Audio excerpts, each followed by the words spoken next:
Bonjour à tous et bienvenue sur la chaîne. Aujourd'hui, nous allons vous parler de Lionel Messi qui a été sacré athlète de l'année et nous allons vous dire ensuite ce qu'est devenu sa chambre au Qatar. Regardez la vidéo jusqu'à la fin. N'oubliez pas de vous abonner, de liker et de partager.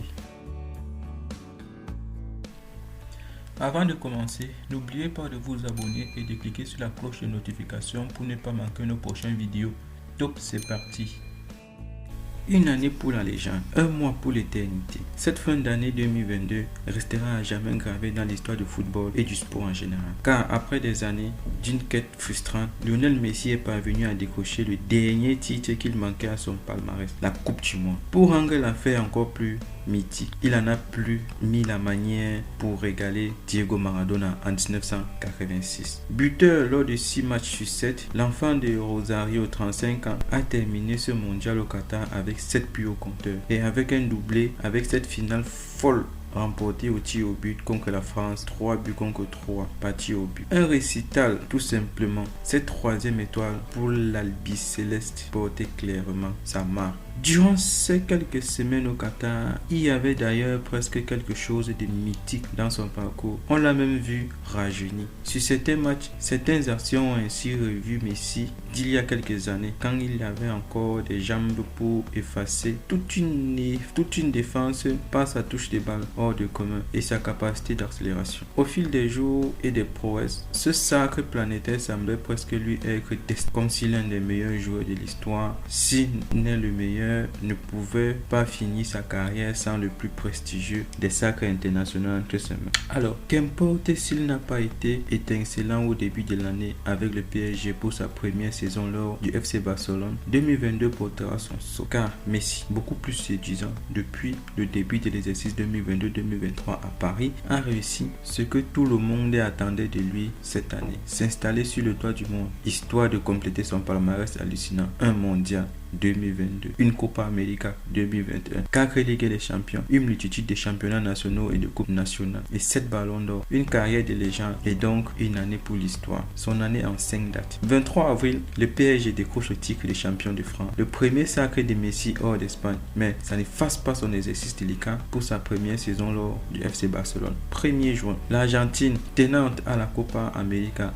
remporte haut la main la finalisime contre l'Italie, championne d'Europe, 3 buts contre 0. Messi délivre 2 passes décisives, idéales pour faire le plein de confiance à 6 mois au mondial. 12 août, pour la première fois depuis 2006, Messi n'est pas présent dans les 30 premières sélections pour le Ballon d'Or. Un événement pour le septuple lauréat encore sacré en 2021, comme un symbole de son adaptation difficile au PSG. 3 décembre, l'ancien du FC Barcelone dispute son 1000e match professionnel en carrière. C'est contre l'Australie en poule du mondial 2020. Et forcément, la Pulga trouve le moyen de marquer pour ouvrir le score, 2 buts contre 1, et guider les siens vers les quarts de finale. Le 18 décembre, Lionel Messi se recoupe enfin au firmament du football. Le numéro 10 argentin marque 2 buts en finale et n'écarte pas lors des séances de tir au but pour remporter la Coupe du Monde en battant la France au tir au but. Une apothéose de légende. Évidemment, il est immédiatement désigné meilleur joueur du tournoi. Le Qatar University de Doha, où résidait l'équipe d'Argentine durant la Coupe du Monde 2022, a annoncé que la chambre de Lionel Messi allait être transformée en musée dans les prochaines semaines. 2 lits simples alignés face à un bureau étroit avec des fauteuils, des roulettes et un écran plat. Un canapé gris agrémenté de coussins jaunes et de 2 rideaux épais à première vue. La pièce ressemble à une chambre d'hôtel classique, mais elle va pourtant devenir un mini musée pour les prochaines semaines grâce à Lionel Messi. C'est ainsi au sein de la Qatar University de Doha que l'attaquant de l'équipe d'Argentine a séjourné durant la Coupe du Monde 2022. Après le sacre de Lionel Messi qui a battu l'équipe de France au thème de la finale d'anthologique au tir au but, l'établissement a annoncé ce mardi que la chambre du septuple Ballon d'Or allait être conservée à l'état afin de permettre aux spectateurs de la visiter. Une inscription et le nom de Messi sur la porte. Il s'agit de la B201 sur la porte de laquelle une excursion aux couleurs de l'Argentine et l'inscription El Messi ont été posées. La date précise de l'ouverture au public n'a pas encore été communiquée. À voir si la pièce sera décorée de quelques souvenirs supplémentaires des 29 jours de Messi et ses partenaires ont passé dans l'Émirat. Jusqu'à ce 18 décembre, l'inoubliable où ils ont remporté le 3e mondial de l'histoire de leur pays. En attendant, la star du PSG profite actuellement de quelques jours de vacances pour se remettre de ses émotions. La Pulga est attendue après le nouvel an au camp des loges afin de reprendre l'entraînement avec le champion de France le 2 ou le 3 janvier et retrouver notamment Kylian Mbappé après leur duel au sommet qui a enflammé la planète du foot. La folie ne s'arrête pas en Argentine depuis le titre du champion du monde décroché il y a une dizaine de jours.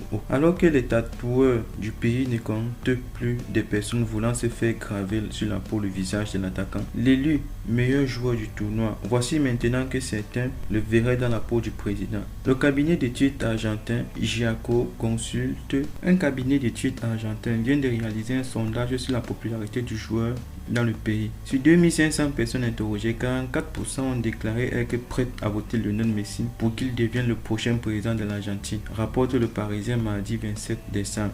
A l'inverse, 38% des personnes sondées ne souhaitent pas cette éventualité, car 17,5% répondent peut-être. Le cabinet a même établi une liste de dizaines de personnes politiques au milieu de laquelle figure Lionel Messi. Parmi ces candidats potentiels pour devenir président, le joueur de football était le plus plébiscité avec 37% de voix. Durant cette devant la députée d'extrême droite Javier Milei 12% et l'ancien président et actuel vice-président Cristina Kirchner. Précisons tout de même ce que ce sondage a été réalisé 2 jours seulement après le sacre de l'Argentin mondial. Dans l'euphorie générale, sur un échantillon de la population relativement faible, 2500 personnes, Lionel Messi sera désormais de retour à l'entraînement au PSG le 2 ou 3 janvier, a annoncé son entraîneur Christophe Galtier mardi. L'Argentin double buteur en finale du monde face à la France ne jouera donc pas au plus tôt avec son club de Ligue 1 avant la réception d'Angers lors du 18e journée. Le capitaine de l'Argentine, Lionel Messi, a présenté ses excuses publiques aux populations de Rosario pour ne pas avoir pu rencontrer tout le monde après le triomphe de la Coupe du Monde FIFA 2022 au Qatar. Messi n'a pas pu quitter son domicile de Rosario car les habitants de la ville sont encore sous le choc du triomphe de l'Argentine à la Coupe du Monde. Au milieu de cette folie, l'attaquant du PSG a invité le maire chez lui pour recevoir une plaque de citoyen honorable pour ses exploits au Qatar. Après avoir reçu cet honneur, le septuple Ballon d'Or a déclaré: eh bien, nous voulions envoyer nos salutations à tous les habitants de Ferru, de Rosario en général. Nous tenons à vous remercier pour l'amour que vous avez toujours témoigné, surtout en ce moment alors que je viens de rentrer de la Coupe du Monde. Pardonnez-moi aussi parce que parfois il est difficile de voir tout le monde. Nous sommes avec ta famille et les amis pendant quelques jours et parfois c'est compliqué. Messi devrait retourner dans son club de PSG dans les prochains jours. En ce qui concerne les chances de voir Lionel Messi se présenter à la prochaine élection présidentielle en Argentine sont proches du néant. Le joueur du PSG devrait d'ailleurs prolonger son contrat avec le club parisien et n'a jamais exprimé le souhait d'investir dans un parti politique de son pays. Néanmoins, ce sondage est révélateur de l'importance extraordinaire accordée au football dans la culture argentine et de l'euphorie qui accompagne la victoire. Alors que le taux d'inflation annuel est l'un des plus élevés au monde avec un taux de 92,4% en novembre 2022, la population se dit ainsi prête à donner la clé du pays à un footballeur qui a certes eu le mérite d'aider son pays à remporter son 3e titre mondial 36 ans après le dernier sacre de l'Argentine en 1986, mais qui n'a aucune expérience politique. Enfin, même si ce sondage ne donne qu'une photo à l'instant précis, 10 jours après la victoire de l'Argentine contre la France en finale de la Coupe du Monde, de l'opinion publique en Argentine, il pourrait ouvrir les perspectives du septuple Ballon d'Or après sa retraite. Au Libéria, l'ancien footballeur, Ballon d'Or et ancien joueur du PSG, George Weah, a été ainsi élu en décembre 2017 président de son pays avec 61,5% de voix, 12 ans après un premier échec en 2006.